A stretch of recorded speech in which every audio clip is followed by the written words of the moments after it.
Chichicastenango, commonly shortened to Chichi, is a town and administrative center for the surrounding department, consisting of 98% Quichua Maya, of whom around 20% speak only their native language, while the other 80% speak it and Spanish. The heart of Chichi is a market, reputed to be the largest and most richly varied in Central America, which is a prime reason why tourists visit on Thursdays and Sundays, when the streets are thronged with Mayans selling their wares in the streets, on the church steps, or in market stalls. It is the center of the regional agricultural economy, and as such is a tourist attraction, but it is not a tourist economy. The street sellers are, of course, interested in tourists and accost you vigorously but not aggressively, while the primary vendors in the market are selling to their Maya brethren. However, as interesting as the market here is, I found that religion and tradition, although perhaps being more subtle, are even more interesting and significant. How could that be? Isn't Guatemala another historical Spanish regime and Catholic religion pasted onto demolishing traditional rites and mores? No, not quite so in these highland regions, with its vast preponderance of indigenous Maya. Here, particularly in Chichicastenango, the two religions have become almost seamlessly amalgamated without friction. Here it's different. If the market is the heart of Chichi, then the Church of Santo Tomas is its soul, in more ways than one. It is the place where Maya and Catholic religions have become amalgamated and coexist side by side without apparent conflict. It starts on these church steps, and more about them later, right at the church door, where these Maya priests are performing their traditional rituals in swinging incense and reciting incantations. Meanwhile, inside, Catholic rites proceed, even as Mayans light Catholic candles in their own rituals, honoring their ancestors on the floor of the church. This, remember, on a Sunday, the holy day for Catholics, and yet the Maya priest is at the very entrance of the church, chanting and swinging incense.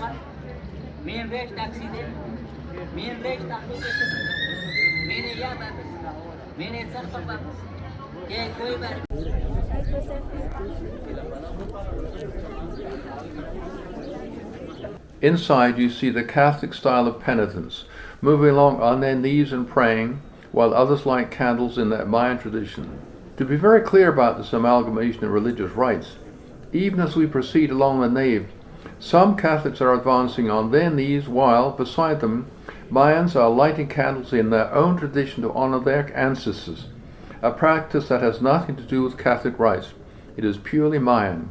In fact, the pews are restricted in size in order to make the nave sufficiently wide as to accommodate the simultaneous side-by-side expressions of very different religious beliefs. So thinking about this religious amalgamation or syncretism, how would the Catholic leadership allow and support the Maya doing their own thing? Because the one thing that the Maya are not doing is to worship the Catholic, the Christian God. Well, it is generally common for relevant indigenous practices to be incorporated into Catholic ceremonies of worship when they are sympathetic to the meaning of Catholic belief, a phenomenon known as inculturation, which is the adaptation of Christian teaching and practices to cultures. In other words, Catholicism compromises in order to gain adherents. The swinging of incense and lighting candles, although not at the altar itself, makes it appear very consistent with Catholicism and keeps the people involved with the church. I saw the same thing years ago in the Catholic observance of Our Lady of Guadalupe celebrations on the 12th of December in Mexico City, where Catholic celebrations were going on inside the cathedral, while Aztec rites and dances were going on in the square outside. One big celebration, although different in fundamental meanings.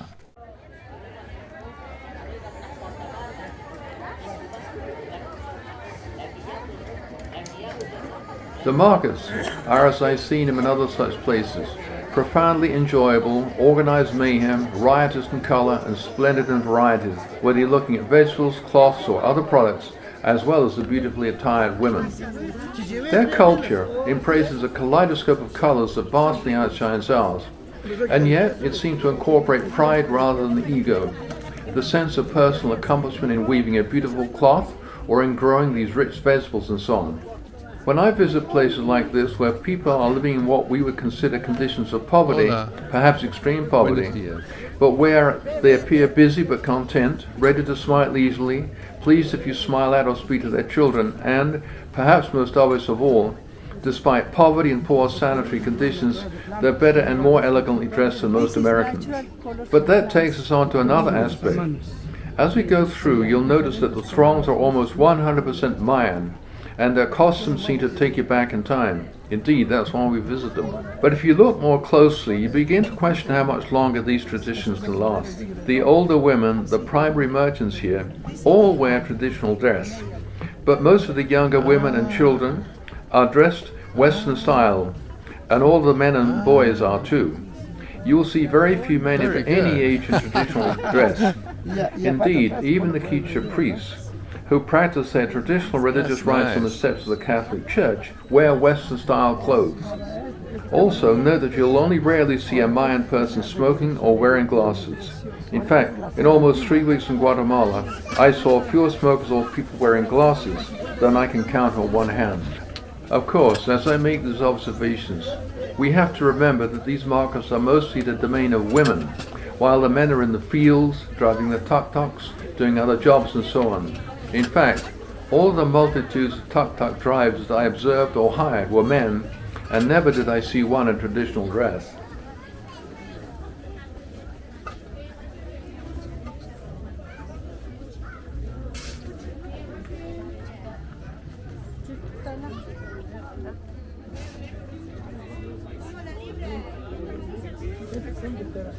Cerámica, pero casi lo y lo que es de madera es lo que estamos viendo, la madera está hecha ahí, son diferentes cerámicas.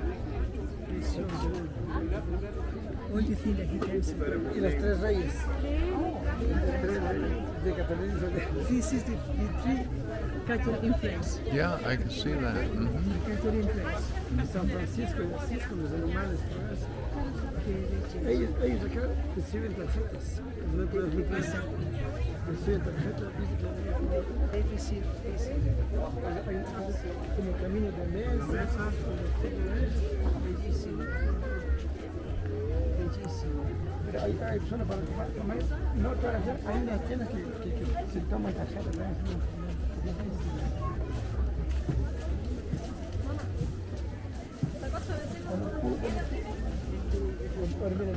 Excuse me, pardon.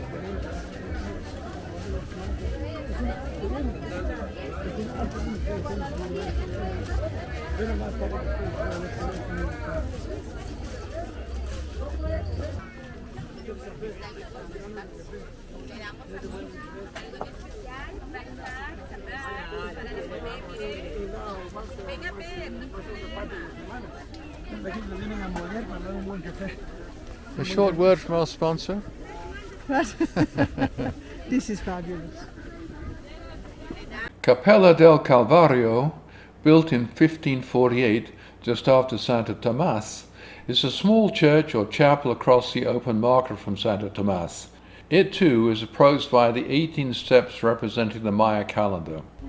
Similarly to Santo Tomas, Catholic and Maya religious practices side by side occur here.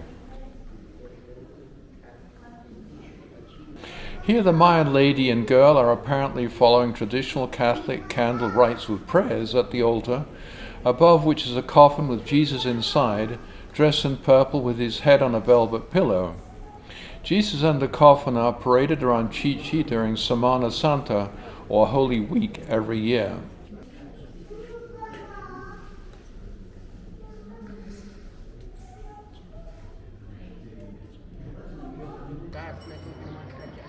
Outside on the steps we have the Mayan priests with a few parishioners taking time away from their market to pray and bring thanks and perhaps supplications in their traditional rites.